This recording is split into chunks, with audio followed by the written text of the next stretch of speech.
Olá pessoal, beleza? Vamos agora falar, a gente falou na última aula sobre as diversos tipos de movimentações e deformações de um fluido. A gente até terminou, né, fazendo esse desenho aí, né, tinha esse elemento PBA, que ele, sobre a ação de um campo de velocidade não uniforme, ele vai se deformando e acaba virando esse P', B', A', que tem diversos tipos de movimentos e deformações, né? A gente viu aqui, foi calculando alguns deles para demonstrar como é que as coisas estavam mudando. E no final a gente falou sobre os tipos de deformações que existem para o elemento fluido. A gente considera um elemento fluido, né, um elemento mesmo, uma quantidade de fluido ali que está sofrendo a ação de um campo de velocidade. E a gente viu aqui que nesse caso existem basicamente dois tipos de movimento e dois tipos de deformação, né, que a gente estuda. O primeiro seria essa translação pura, onde você tem o elemento, ele é simplesmente carregado pelo escoamento, é advectado, aí não tem nenhum tipo de deformação associada a ele. Tem a deformação linear, que seria dilatação, deformação de cisalhamento, né, forças tipo shear, né, forças cisalhantes, e tem o movimento de rotação, que a gente vai ver mais para o final. Hoje a gente vai falar aqui nessa aula sobre a deformação linear e a dilatação de um elemento fluido, são associadas a essas coisas, né. Vamos começar, eu já desenhei isso aqui para ficar mais claro, né. Vamos supor que você tem isso aqui, ó, um certo elemento de fluido, ele está sob a ação de um campo não uniforme, ou seja, um campo de velocidades. Está descrito esse campo de velocidades como um campo não uniforme, velocidade u, i, em função da posição i do tempo t. Se a gente começa aqui no instante t, a gente tem esse elemento de fluido. Se a gente passa para o instante t mais dt, esse elemento sofre uma deformação, um deslocamento linear.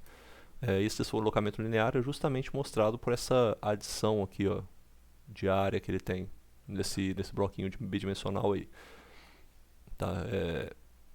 Bom, vamos começar então falando aqui sobre esse elemento, né? Uma descrição bem parecida com a que a gente fez no caso do elemento PBA, que era aqueles duas varetas lá que se deslocavam no escoamento.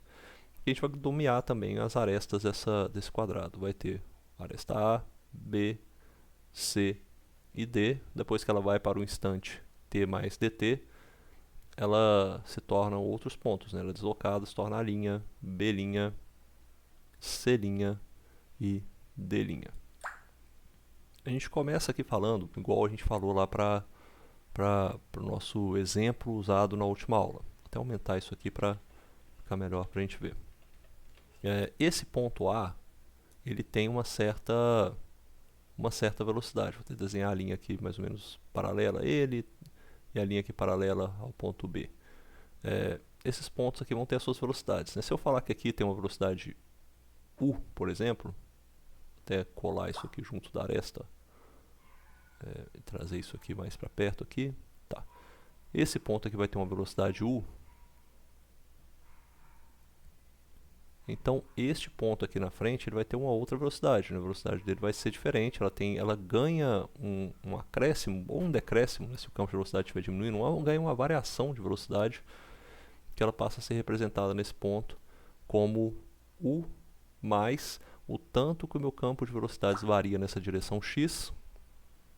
Deixa eu só silenciar aqui meu celular. O tanto que o meu campo de velocidades varia na direção x, multiplicado por essa distância em x que ele percorre, né? Ou seja, isso aí é a variação da minha velocidade naquela direção, a aproximação por série de Taylor mesmo, da velocidade no campo B, próximo ao campo A, são coisas próximo do ponto A, são coisas com uma distância muito pequena, essa aproximação é bem válida. O que você vai ter então de distâncias percorridas, né? Isso aqui eu até falei, vou até colocar aqui, como eu coloquei na última aula, eu coloquei que isso aqui na verdade representa essa segunda parcela, é praticamente um ΔU, é um pouquinho a mais de U ali que está sendo percorrido. Como que vai ser a distância então entre o meu ponto A e o meu ponto A', que está ali representado? Bom, vou colocar aqui novamente a minha aresta aqui, ó. Vou colocar aqui para marcar que eu estou aqui no ponto A, tá? Tá em vermelho, vou colocar ela em preto. Aqui, ó, vou marcar até com dotted, fica mais fácil, ó. Aqui eu estou no ponto A, e aqui eu vou estar no ponto, vamos ver se eu consigo acertar aqui, A'. Está bem próximo, né? Não está muito longe ali do A' não. O A' está por aqui, é mais ou menos por aqui assim. Beleza.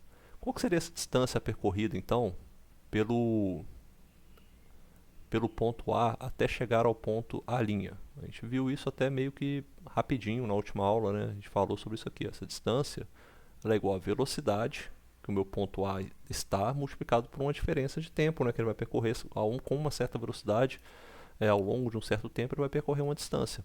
Ou seja, neste ponto aqui, ele vai ter essa distância que é u dt. E o ponto B? A gente faz uma análise similar para o ponto B.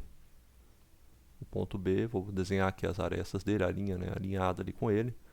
O ponto B, ele vai estar por aqui e ele termina nessa região aqui, né? Termina, até está um pouquinho torto ali o meu desenho, mas eu vou alinhar ele aqui também. Ó. O ponto B termina mais ou menos por aqui.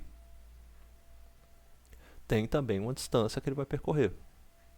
E a distância que ele percorre, ela é resultado da velocidade que a gente tinha no ponto B. Vou até mudar isso aqui que está errado. Ó. Vou cravar isso aqui, mudar o dotted para estender. Aí, beleza.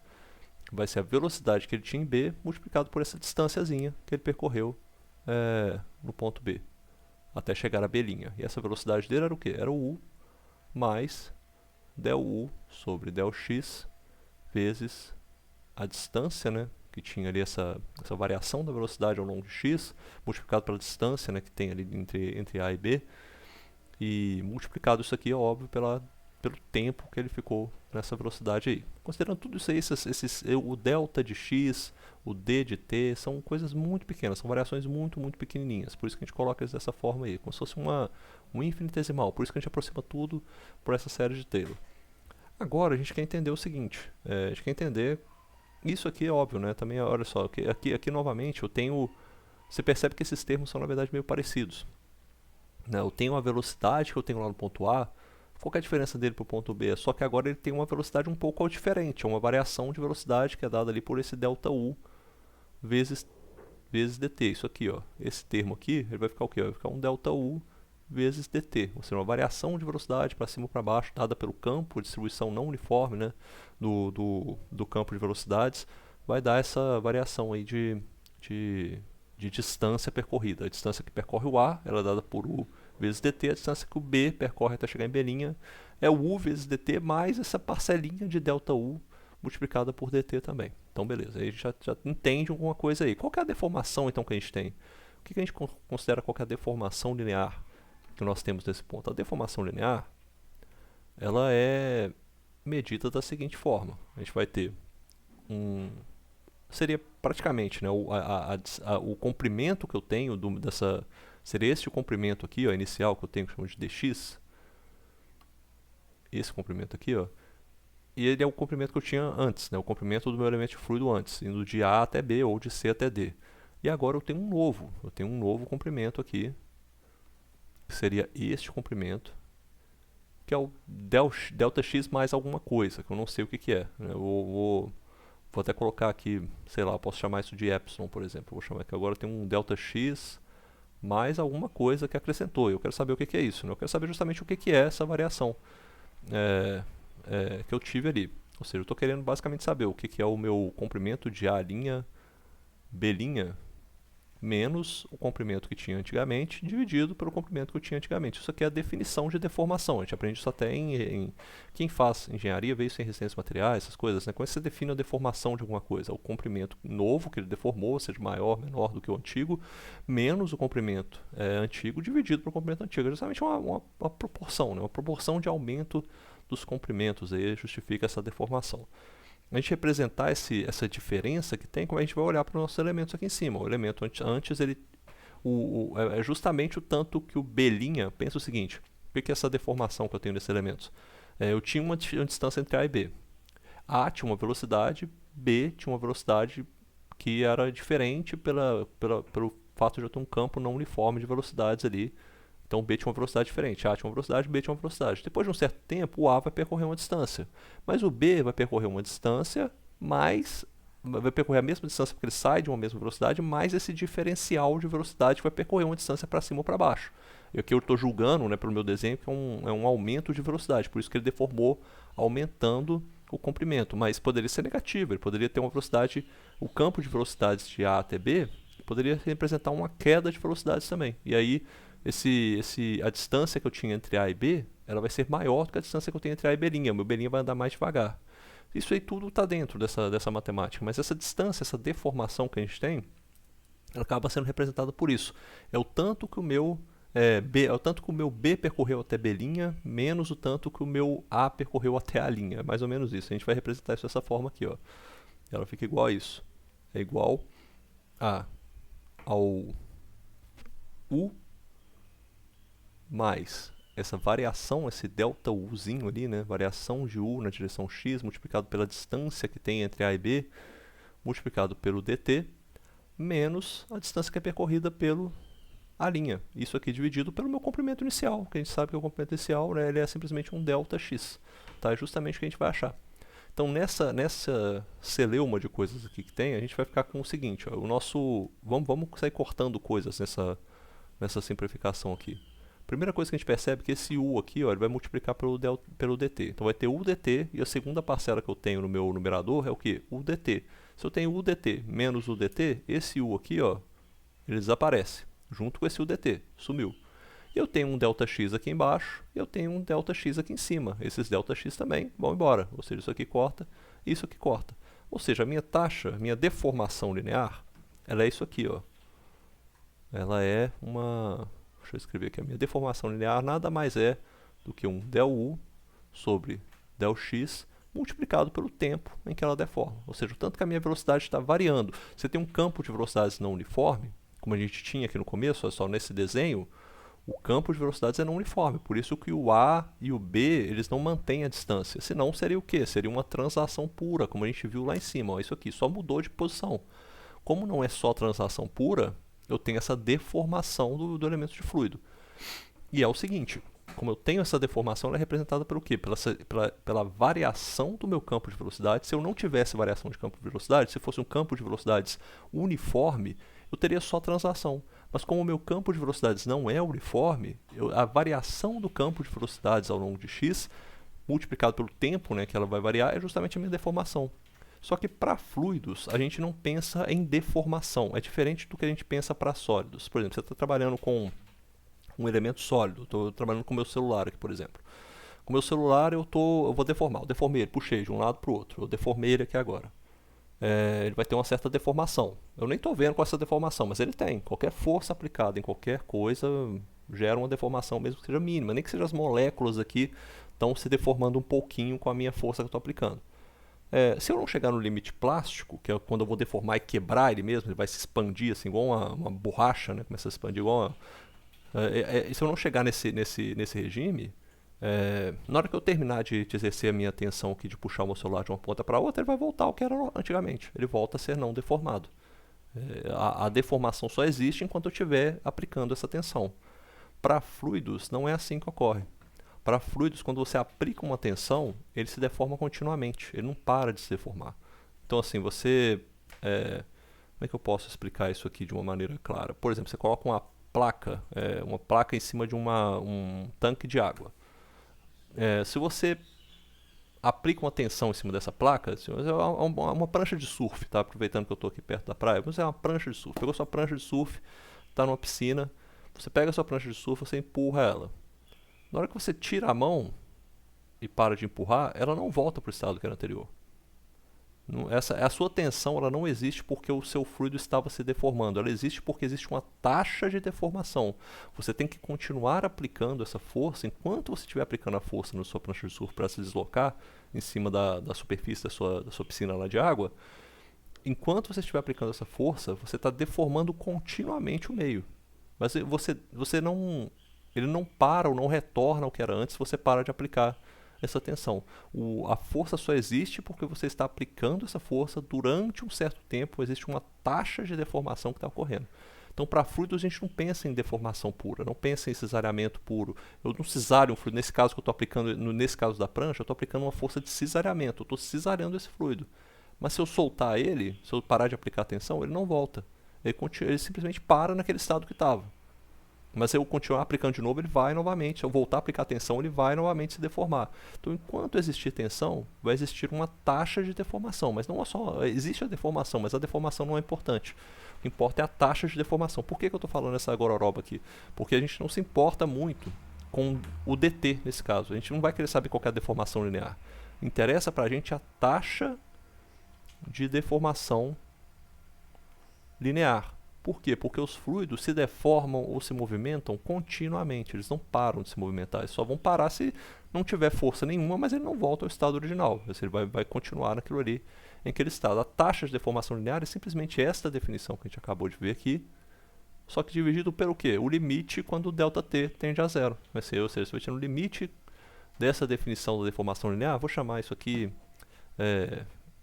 no limite em que dt tende a zero, isso aqui se torna exatamente o del u sobre del x, ou seja, isso aqui é exatamente a taxa de deformação linear que a gente avalia, tá? E quando a gente tem um elemento, esse elemento no caso que eu estou demonstrando aqui, ele é bidimensional. Se eu tivesse, por exemplo, fazendo uma deformação linear em y ou em z, essas coisas elas seriam a mesma coisa. Ou seja, eu poderia, se eu quiser saber qual é a taxa de deformação linear na direção... Isso aqui, por exemplo, está na direção 1.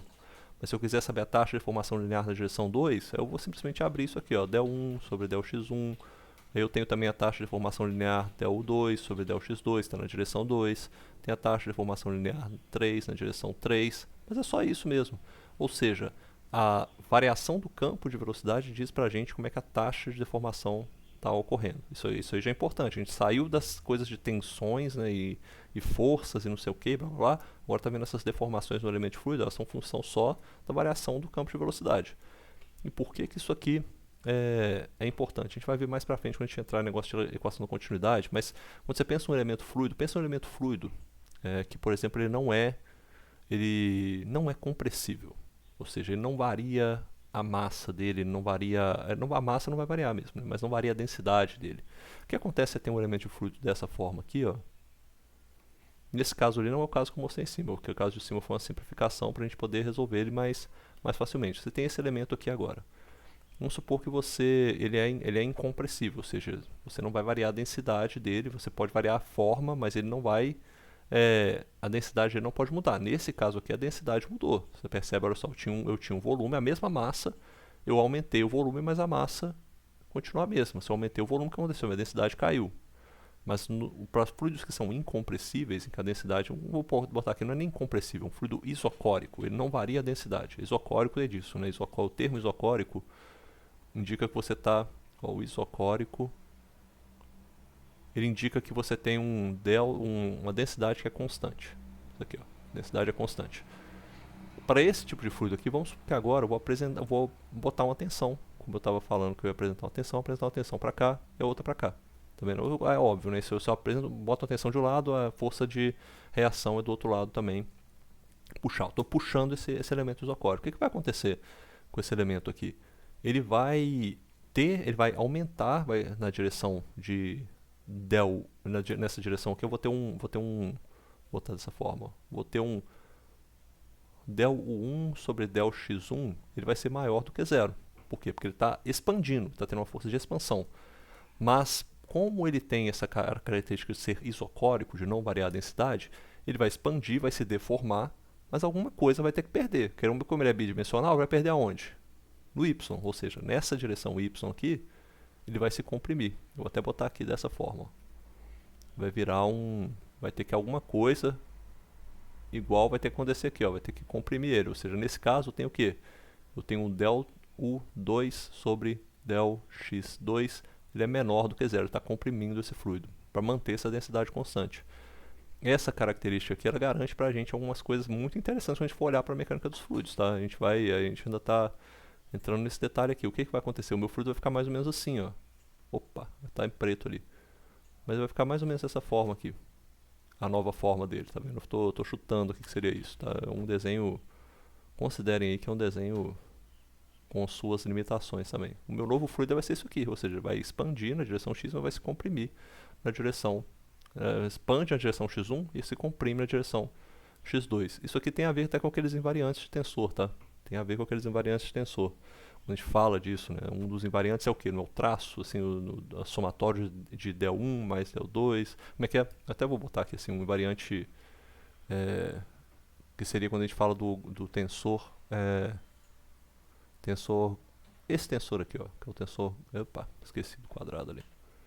A gente fala, por exemplo, desse tensor aqui, ó, que é o del ui sobre del xj. O que ele representa pra gente? Ele vai representar na forma de um tensor, é isso aqui, ó, del u1 sobre del x1, del u, ixi, acho que aqui é o contrário, deve ser del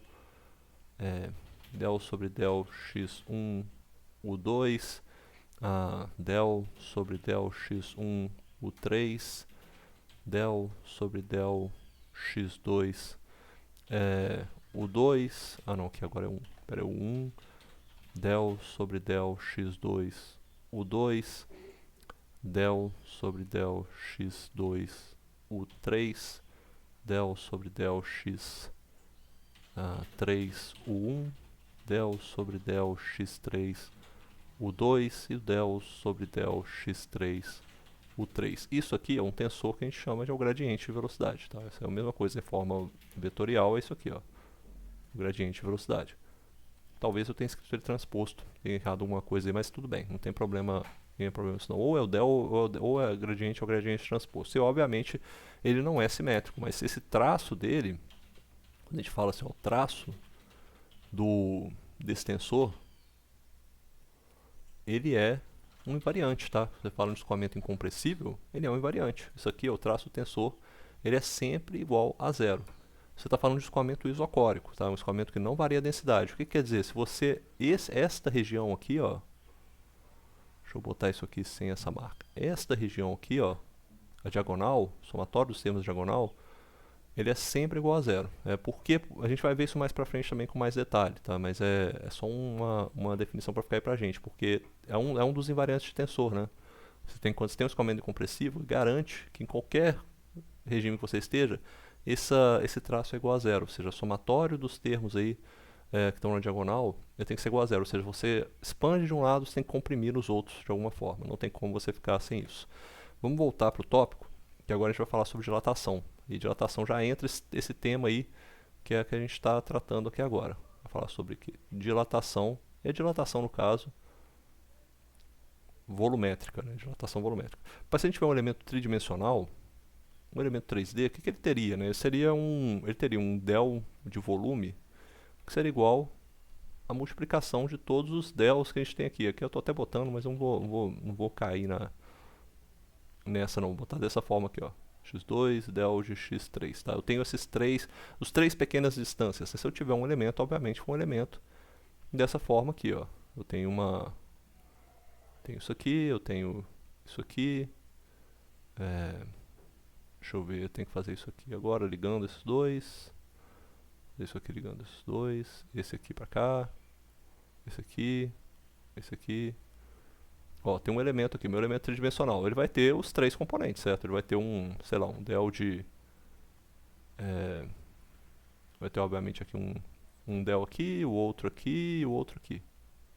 Tá, e esses três vão ser o quê? O del de x1, del de x2 e o del de x3. Eu nem sei se está correto, mas tá, vai ter os três aí. Isso vai me dar, obviamente, o meu volume. Como é que eu vou definir? Qual que é a deformação?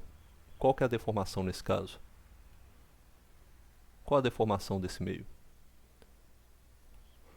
A dilatação nesse caso. A deformação vai ser isso aqui, ó. Ela é 1 sobre essa pequeno volume que eu tenho, tá? Multiplicado pela variação do meu pequeno volume no tempo. Isso aqui tá vendo que já apareceu aí pra gente, é o que? É a derivada material. Isso daqui, quando a gente tem um limite, como a gente está falando, né? Eu estou falando disso aqui agora, como eu estou falando de taxas de deformação, se eu tiver no limite em que o meu pequeno, que o meu tempo, né? O meu tempo começa a ser igual a zero, em que o dt tende a zero, essa variação de volume aqui, ó, variação do volume sobre o meu dt, é justamente a minha taxa de deformação. E ela vai dar o que exatamente pra gente? Ela vai dar isso aqui, ó. Ela vai dar 1 1 sobre... Opa, até escrever aqui de um jeito maior. Vai dar 1 sobre... Opa, escrevi errado de novo. 1 sobre o meu volume, que eu vou escrever agora daquela forma que eu estava escrevendo, x1, x2, x3, multiplicado pelo quê? Pela nossa variação, que seria o nosso del u sobre del x multiplicado pelo nosso volume. Opa, deixa eu até escrever aqui de novo. O que seria essa variação do volume? Né? Essa variação do volume ela vai ser o somatório das três, né, como a gente viu. Né? A gente viu que essa variação de volume ela tem que ser representada pelos três termos. Né? Porque se cada direção que eu faço, como a gente viu aqui, ó, em cada direção que eu estiver deformando, eu vou ter um desses termos. Olha aqui, eu vou ter um termo desse aqui, ó. Eita, cadê? Sumiu aqui. Ah, voltou. Se em cada direção que eu tiver, na direção 1, se eu estiver deformando, eu tenho esse termo. Opa. Quadrado aí. Na direção eu tenho esse termo, na direção 2 eu tenho esse termo, na direção 3 eu tenho esse termo. As minhas variações de volume são dadas justamente por esse, né? Por essa variação que eu tenho de del1, del2, del3, né? Somados, né? Os três, em cada uma dessas direções. Ou seja, eu vou ter isso aqui. Vai ser o meu... Deixa eu ver aqui, cadê? Ah, tá. Beleza. Esse é o meu del ui sobre del xi multiplicado pelo meu volume, del x1, del x2, del x3, multiplicado, aí também multiplicado também pelo tempo, né, que eu estou variando tanto que o meu volume está variando nesse tempo que é o dt, e isso aqui obviamente dividido pelo meu dt. Tá? Eu estou vendo isso aqui, ó, essa variação de volume é o quê? Eu tenho um volume, né, que está variando, esse meu volume varia com essas pequenas taxas de deformação. E elas vão variar com elas aí, ou seja, a minha taxa de deformação, quando eu sair simplificando todo mundo, ela vira isso aqui, ó. Ela corta esses três, esse dt corta aqui embaixo. A minha taxa de deformação, ou a dilatação, a taxa de deformação é isso aqui, ó. O del u i sobre del xi. Isso aqui vai ser representado como a gente fala, que é exatamente essa taxa de deformação, que é exatamente como a gente representa em forma vetorial o divergente da velocidade. Tá? Essa divergente da velocidade responde aí para o que a gente está dizendo, que é essa taxa de deformação que a gente tem, beleza? Fica aí esse finalzinho de aula aí, quando a gente estiver falando então de taxa de dilatação do fluido, e existem termos onde isso aí entra bastante, né? Você está querendo saber qual que é a dilatação do seu fluido, é exatamente esse termo aqui, ou o que a gente chama de divergente de velocidade. Existem vários outros termos de dilatação, bulk dilatation, né? Dilatação por efeito de compressibilidade, enfim. Isso aí entra direto. E a gente vai ver o tanto que esse termo é importante nas próximas aulas, beleza? Na próxima aula agora a gente fala sobre a deformação, o movimento de cisalhamento. Valeu!